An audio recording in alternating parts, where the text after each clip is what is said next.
नमस्कार। मैं आज जो कविता आपके समक्ष लेकर आया हूं उसका शीर्षक है औरतें, और यह कविता मेरे लिए बहुत ही खास है, जिसे लिखा है रमाशंकर यादव विद्रोही जी ने।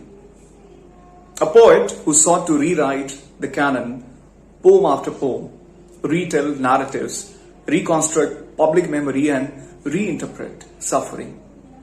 Vidrohi ji did not formally publish his works on principle, and his poetry endures for posterity solely due to his loyal friends and admirers. He was a fearless voice against oppression, taking on the tyrannies of past civilizations, as well as expressing anguish over gender violence. The legend of this madman, this wandering minstrel, and this revolutionary writer continues to live on in JNU even after his death.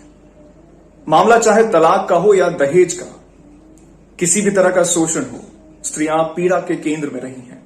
इतिहास औरतों की कुर्बानियों से भरा पड़ा है, लेकिन इसके बावजूद जब जब स्त्रियों पर अत्याचार हुआ तब तब कवि हृदय घायल हुआ और उनकी पीड़ा को कहीं न कहीं कलमबंद किया। कवि रमाशंकर यादव विद्रोही स्त्री मन की व्यथा को अपनी कविता में कुछ इस तरह से दर्ज करते हैं और कहते हैं, कुछ औरतों ने अपनी इच्छा से कूदकर जान दी थी, ऐसा पुलिस के रिकॉर्ड में दर्ज है। और कुछ औरतें अपनी इच्छा से चिता में जलकर मरी थी, ऐसा धर्म की किताबों में लिखा हुआ है।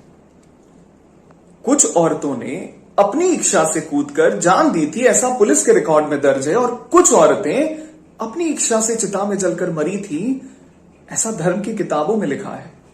मैं कवि हूं, करता हूं क्या जल्दी है।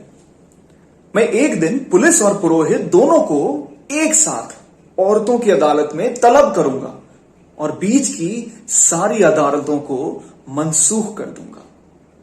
मैं उन दावों को भी मनसूख कर दूंगा जो श्रीमानों ने औरतों और बच्चों के खिलाफ पेश किए हैं। मैं उन डिक्रियों को भी निरस्त कर दूंगा जिन्हें लेकर फौजें और तुलबा चलते हैं। मैं उन वसीयतों को भी खारिज कर दूंगा जो दुर्बलों ने भुजबलों के नाम की होंगी। मैं उन औरतों को जो अपनी इच्छा से कुएं में कूदकर और चिता में जलकर मरी हैं, फिर से जिंदा करूंगा और उनके बयानात दोबारा कलमबंद करूंगा कि कहीं कुछ छूट तो नहीं गया, कि कहीं कुछ बाकी तो नहीं रह गया, कि कहीं कोई भूल तो नहीं हुई। क्योंकि मैं उस औरत के बारे में जानता हूं जो अपने 7 बित्ते के देह को एक बित्ते के आंगन में जिंदगी समोई रही और कभी बाहर झांका तक नहीं। और जब बाहर निकली तो वो कहीं उसकी लाश निकली जो खुले में पसर गई है, मां मोदिनी की तरह। औरत की लाश धरती माता की तरह होती है जो खुले में फैल जाती है, थानों से लेकर अदालतों तक। मैं देख रहा हूं कि जुल्म के सारे सबूतों को मिटाया जा रहा है।